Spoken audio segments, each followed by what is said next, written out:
Hey, Joe here from Home Studio Corner. I know I promised to talk about another mixing tip today from yesterday's video, but I'm excited about something and I gotta share it with you because I just got to. So, quick story and then I'll tie it all together. I promise it'll make sense. I've been working out at a gym for the last 10 months. And it's called Iron Tribe Fitness. It's like CrossFit. I get up at 5:15 every morning, 5 days a week. The workout's at 5:45. It's about 45 minutes. Well, this morning I went and one of the coaches said, hey, we've got this InBody machine. Why don't you go get analyzed by it? And what it is, it's a scale that you grab onto these handles and you're barefoot and there's these little diode thing, whatever. And it measures all sorts of stuff with your body, specifically like your body fat percentage and all that stuff. Now, I'm not smart enough to understand what all this means, but something interesting happened. So it gives me my weight, gives me my body fat percentage. But what I didn't realize was 2 years ago, I used this same machine and it kept my information. So a little backstory. About 3 years ago, I decided I'm gonna start working out. I need to get in shape. I'm way overweight. So I joined Iron Tribe and I did it for about a year. And the goal was to go 3 times a week and I did not do that. I probably went on average 1 to 2 times a week. It's awful, whatever. So I quit. About 18 months later, I decided to rejoin, kind of renewed commitment. I actually talked about it here on this channel, and I've been much more consistent. Started with 3 times, now I'm up to 5. Turns out 5 is more consistent than 3 for me, which is bizarre, but I guess just it happening every day makes it really helpful. So anyway, I get on this thing, and at the very bottom, it shows me, so it's February 2018 right now. Last time I stood on this machine was in January of 2016, so 2 years ago. And I look on here and I have lost like 15 pounds since the last time I was on this machine.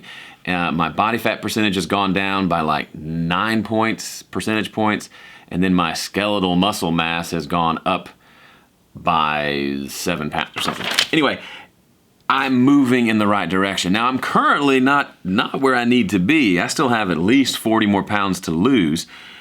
But this was so exciting to me because it affirmed that, 15 pounds in 2 years isn't a huge number, but it just confirms that at least the ball is rolling in the right direction and I'm doing the things that I set out to do and I'm gonna get there eventually. And that leads me to my point. This does actually tie into making music in a home studio.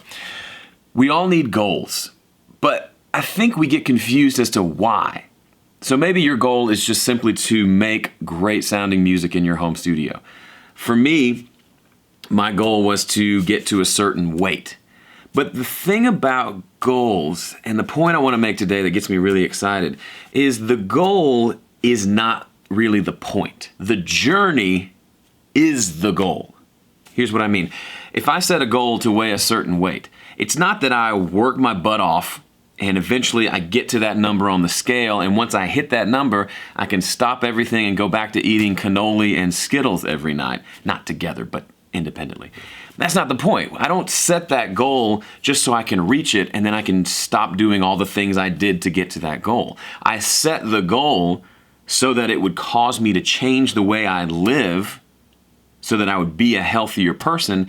That would get me to that goal, but then I would continue in that new lifestyle and those new habits that I've established. Does that make sense? So I don't set the goal just to get there. I set the goal so that it forces me to be a different person than I am now.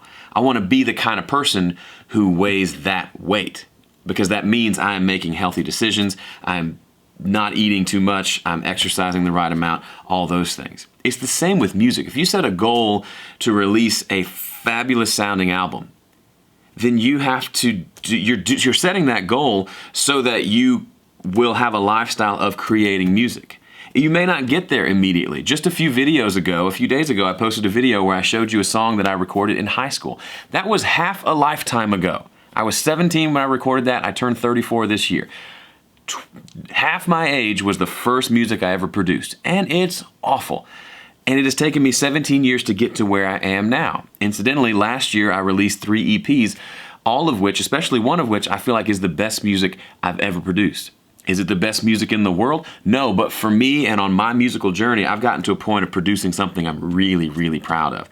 Does it mean I've made garbage along the way? No, but it does mean I can go listen to that album I did in high school, the one I did freshman year of college, the one I did sophomore year in college, the one I did 2 years after graduating, the one I did a couple years after that, and I can see a progression. I can see how I'm getting better, I'm improving, I'm learning a lot, I'm becoming a better songwriter, a better performer, a better recordist, a better mixer, a better producer. But it didn't happen overnight.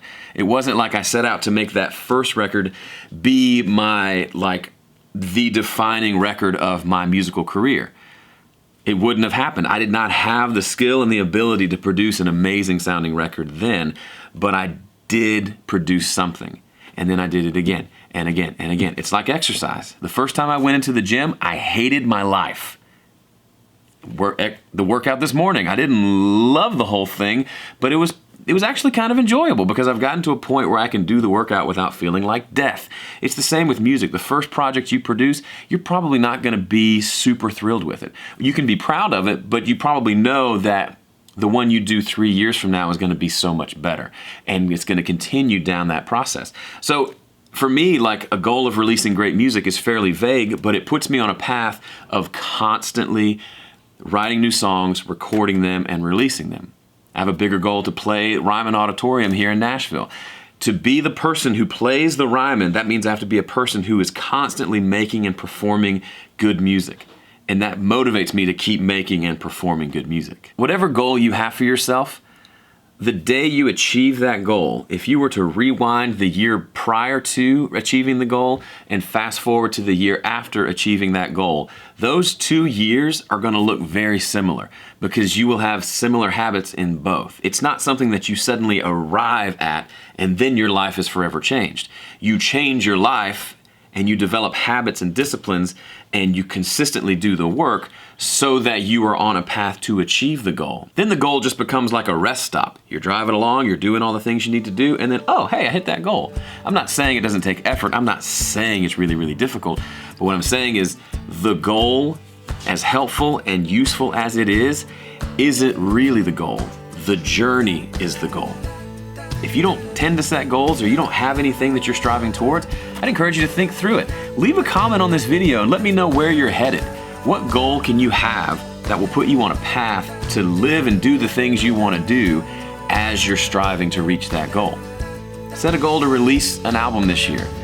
That will force you to make a lot of music this year, which is, I'm guessing, a thing that you want to do. I don't know what it is for you, but I'd love to hear about it. Leave a comment below, let me know. Thanks for watching this video. By the way, if you're into recording and want to get my free recording cheat sheet, there's a link below, recordingcheatsheet.com. That's really hard to say. recordingcheatsheet.com. It's a free gift to you. Go check it out. Thanks for watching. See ya.